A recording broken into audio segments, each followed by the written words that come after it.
5 tips memilih jurusan yang tepat bagi kalian. Namun, sebelum menyaksikan video ini, jangan lupa subscribe, like, komen, dan share ke sosial media kalian. Halo, welcome back to my channel, Melinda Deborah. Bentar lagi bakal ada seleksi SN nih. Jadi, aku buat video ini teruntuk dan khusus bagi kalian calon-calon mahasiswa yang pengen untuk menempuh pendidikan di perguruan tinggi. Sebagian besar dari kalian yang menonton video ini mungkin sudah mengikuti seleksi yang diadakan sebelumnya, yaitu yang kita kenal dengan seleksi SN. Namun, karena dinyatakan tidak lulus dari seleksi SN tersebut, sehingga kalian harus mencoba lagi di seleksi SBMPTN yang diselenggarakan selanjutnya atau di bulan Juli nanti. Nah, ketika gagal di seleksi SN, mungkin kalian akan mulai ragu tentang jurusan yang kalian pilih, dan mungkin juga kalian akan bertanya-tanya, sebenarnya jurusan ini tepat nggak sih buat aku? Atau mungkin, kayaknya aku harus milih jurusan lain deh. Jadi, di video kali ini, aku akan membagikan 5 tips memilih jurusan yang tepat bagi kalian.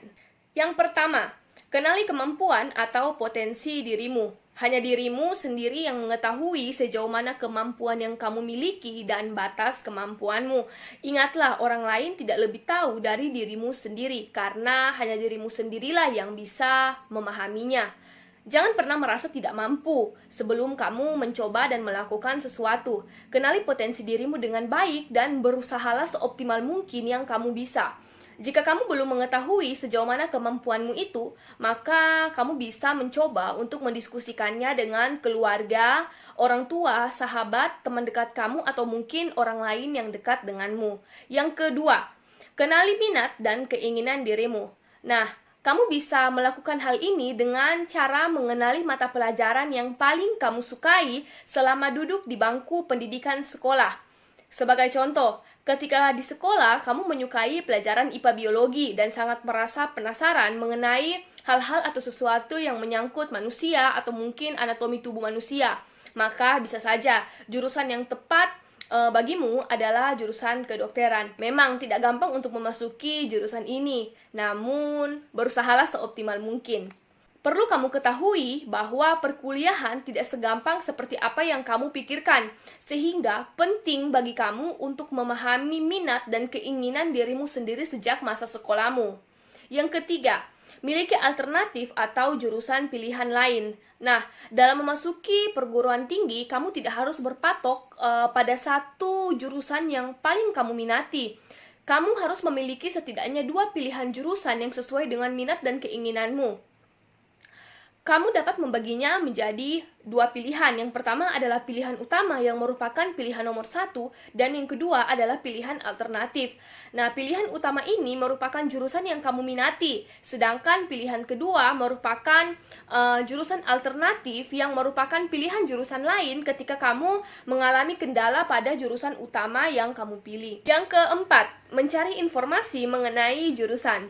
Sebelum membuat keputusan yang bulat terhadap jurusan yang hendak kamu tempuh, sangatlah penting untuk mencari informasi sebanyak mungkin dan memperkaya dirimu dengan berbagai informasi mengenai jurusan tersebut. Mengapa harus mencari informasi? Seperti yang saya katakan sebelumnya, bahwa kehidupan perkuliahan tidak segampang, tidak semudah, dan tidak seindah seperti apa yang kalian pikirkan. Pencarian informasi diperlukan agar ketika kamu memasuki The Real Life University, kamu tidak kaget dengan berbagai hal yang ada di dalamnya, karena kamu telah memperkaya dirimu sebelumnya dengan berbagai informasi yang kamu kumpulkan.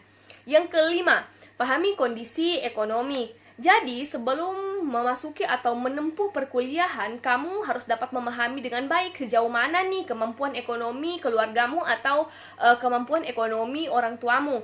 Ingat, kuliah itu butuh biaya, sekalipun mungkin kamu lolos dalam seleksi SN sebelumnya atau nantinya kamu bakal lolos dalam seleksi SB. Biasanya, sebagian besar orang yang berkuliah akan memilih untuk hidup mandiri dan jauh dari orang tua. Jadi, sekalipun mungkin kamu terbebas dari biaya masuk kuliah, kamu bakal tetap membutuhkan biaya kos-kosan, biaya transport, makan, buku, dan kebutuhan-kebutuhan yang tidak terduga lainnya. Memahami kondisi ekonomi memang merupakan hal yang penting. Namun, hal ini juga sebenarnya dapat diatasi. Ketika kamu memiliki nilai akademik yang tinggi di sekolah, maka kamu dapat mengikuti tes-tes dengan bermodalkan nilai yang kamu miliki sebelumnya. Karena dengan nilai akademik yang baik, biasanya beberapa orang itu akan beruntung untuk mendapatkan beasiswa penuh, contohnya. Oke, jadi bagi kalian calon-calon mahasiswa telah mengetahui tips-tips untuk memilih jurusan yang tepat. Dalam memilih jurusan perkuliahan, mungkin sebagian dari kalian memiliki orang tua yang menginginkan kalian untuk memasuki jurusan A. Tetapi sebenarnya keinginan kalian nih kepengen untuk memasuki jurusan B. Sehingga perbedaan pendapat inilah yang membuatmu menjadi dilema. Apakah saya harus mengikuti kemauan orang tua saya atau saya harus mengikuti kemauan diri saya sendiri.